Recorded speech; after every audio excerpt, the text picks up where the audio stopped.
What's going on, guys? So I have some very exciting news today, and I know it's been a while since I posted anything, and probably the last time you guys saw any of my videos, I was working on the Eclipse, and I had to replace that starter plate.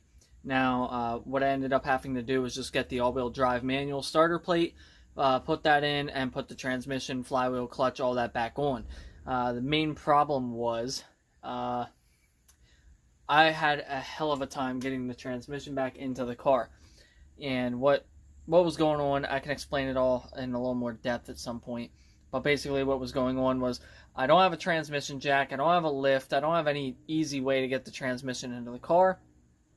So I was laying underneath the car with the jack, and the transmission kept falling. I kept having issues, couldn't get the line up correctly, and so I finally came up with a solution.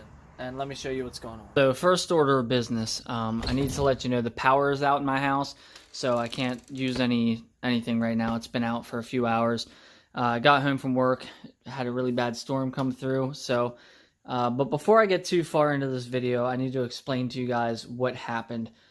So the last time I pretty much walked away from working on this thing, I got super angry. And this isn't me. I just want you guys to know this isn't something I ever have done before. This is something I can't believe I did it. I hate myself for doing what I did, but I got so angry and so frustrated.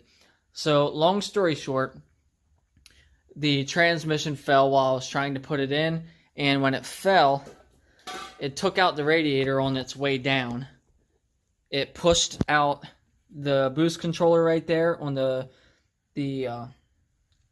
outlet on the turbo, and smashed the radiator. So as you can see, coolant spilled everywhere, and I probably only saved like half of it, and that made me really angry. I was really upset. I wasn't like furious, but I was upset.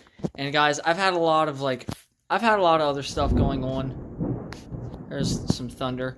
I've had a lot of other stuff going on outside of working on this car, such as work and family issues and things like that. So please don't think that this was just me taking anger out on the car. Like I said, I don't know what I was thinking or why I did it, but you guys need to know about it, and I'm not going to try and hide it from you. So long story short, after that happened, I was sitting on the floor right here, and I happened to look up at my fender. This dent is a little bit bigger now than it was, but I'm not even exaggerating. There was a dent, pretty big dent, close to this size in my fender from me leaning over the side of the car to work on the transmission. I had my stomach or something leaning on this, and I just pushed it in. And I was like, great, now I got to get a new fender. And I just kind of got mad, and I hit it. And I went from this to hitting this. And when I hit this, it sort of like made that nice wave there. And so, yeah, I took my anger out on the car. And then I was like really mad, really irritated, and I came over and gave the car a nice little whack on the quarter panel.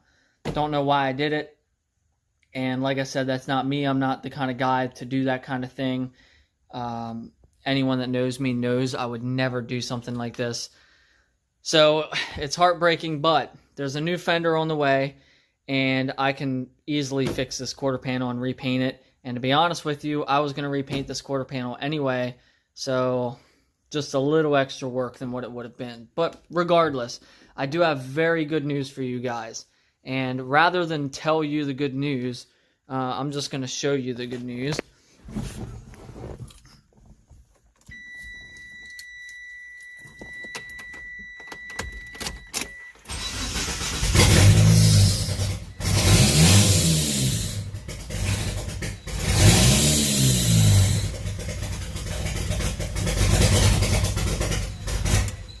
So, the car's running.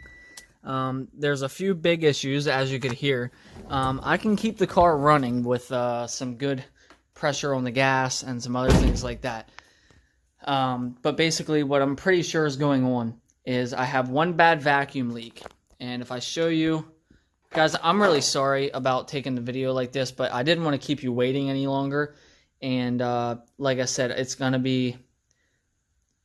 I don't know when my power will be back on. So I have one really bad boost leak that I know of, coming from the vacuum or the brake booster, it is completely not attached. I can bring the line right here. It's cut.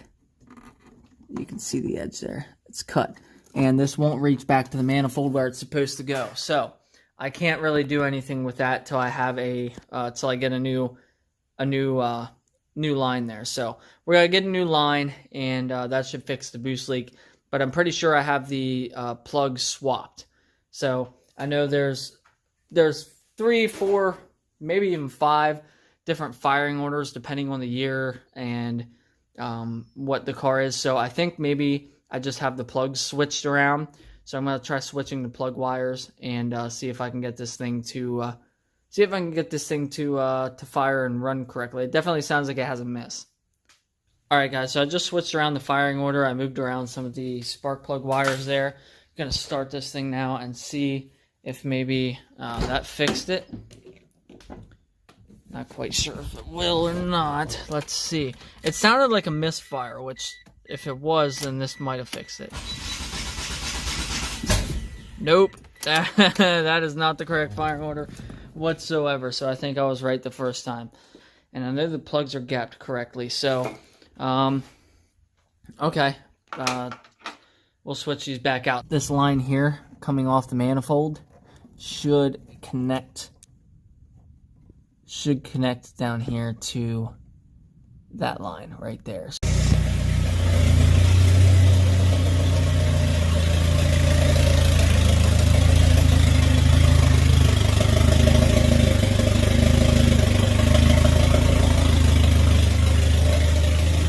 She's running on her own, guys.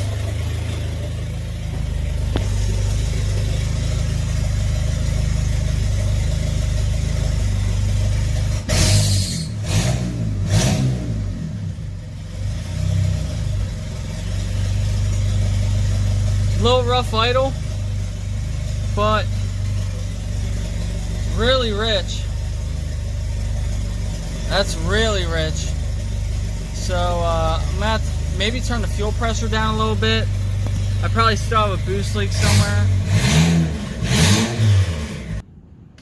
But all I actually did over here was, rather than hook the vacuum line up, I just plugged it. So I just plugged it for now. Just to see if that was the issue, and that was definitely the main issue. So now that we have that taken care of, it's just a matter of dialing the fuel pressure around, trying to get it to not run so rich, although it's always going to run a little rich on startup. Anyways, I'm going to put everything back together. So what I got here, I'm not even using this boot. I had to buy this boot to get the clamp. I'm so sorry, guys, that this whole video is going to end up being with my flashlight, but I just want to get this out there to you guys. So here's the new CV axle boot for the axle that I messed up. And then for this axle, I'm just going to I'm going to use this boot. And both of these came with new grease, so I can make sure there's good grease in both the axles. And then here's the axle clamp. And I now have a new tool to make those work. So I'm going to clamp this back onto that one, which I'll have to do on the vehicle because I had a hell of a time getting that on. And then I hope this isn't too long. It looks about right. We'll have to do this side as well. Guys, we have power, so awesome. I can see what I'm doing again. I can plug in my LED light, get up underneath the car, open up the garage door, get some cool air in here because it is freaking hot. The car ran on its own now, so the firing order is correct, and it definitely was the brake booster line that was causing the issues, which I assumed. So I went ahead and got 3 foot of new line, and that should be more than enough. And what I have here is new exhaust bolts, so I can bolt up this exhaust and won't be so damn loud and piss off my neighbors every time I start the car to tinker with something. So gonna go ahead, I'm gonna put these new exhaust bolts in and put this new line on. As I showed you guys, it goes from the intake manifold to the brake booster, and then I have the steel braided line, and that's going to be what I do next. The steel braided line that goes from the slave cylinder down to, or from the master cylinder down to the slave cylinder, and I have a new slave cylinder to put in. All that's in the trunk, and once I get all that into the car, I'm gonna put the transfer case back in and throw everything back on, fill it all with fluids, and put those new axle boots on, which I don't know if I'll get all that done tonight because it's already getting late or not, but I'd love to have this thing on the ground and be able to move it here in the next few days, which is definitely very possible. So I'm going to go ahead and I'm going to stop talking. I'm going to get those bolts in and get these things cleaned up. So I put a new vacuum line on going from the brake booster to the intake manifold. I have the new line going from the master cylinder down to the slave cylinder, have the new slave cylinder put on, and it is functional and fully bled. The only issue I had with it was the line is a little bit too long, so there's a good bit of slack kind of flopping around, but not a big deal. So basically, I think all the problem was actually just was the that vacuum leak. Put this thing in now, we'll start it. It keeps itself running. Not touching the pedal at all. There it is. Keeps itself running just fine. So that was a complete cold start. I am getting that squeaking noise that you're hearing every time I shut the car off. And for a brief second before I turn it back on, the alternator belt was squeaking really bad, so I tightened that up more. But I'm still getting that like squealing when I'm shutting it down. So I'm not sure what that is, but maybe it'll go away after driving the car for a while.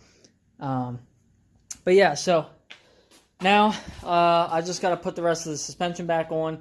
But that's going to be in another video because I think this one's getting kind of lengthy. Anyways, guys, that's going to be it for today's video. I appreciate you guys watching, and hopefully we'll get this thing fixed up soon and we'll get it ready and on the road.